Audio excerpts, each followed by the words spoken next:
भारतीय दर्शन कुल 9 दर्शन हैं और कुल 9 दर्शनों में एक दर्शन को छोड़ करके, वो जो दर्शन है वो चार्वाक का दर्शन है, उसको छोड़ करके सभी दर्शन मानते हैं कि आत्मा होती है।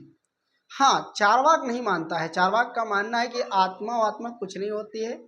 ये है कि जितने दिन खाओ, सुख से खाओ, मर जाओगे, मरने के बाद कोई आत्मा, कोई ढोंग कुछ होता ही नहीं। उसको छोड़ करके सभी दर्शन शास्त्री इस बात को मानते हैं, दार्शनिक इस बात को मानते हैं कि हाँ, आत्मा होती है।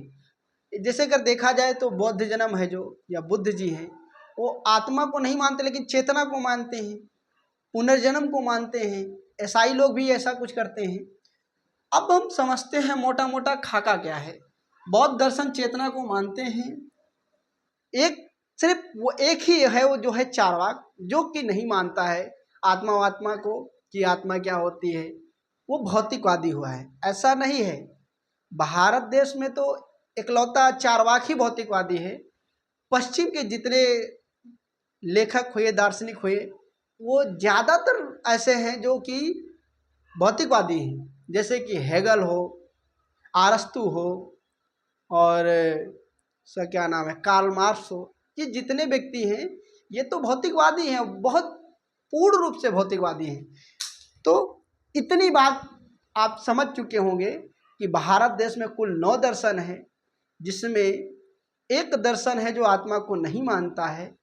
और बड़ी बात यह है कि 6 दर्शन जो हैं वो आस्तिक हैं और 3 दर्शन हैं जो नास्तिक हैं, जिसमें 8 दर्शन है जो आत्मा को मान लेते हैं, लेकिन चार्वाक है जो नहीं मानता है।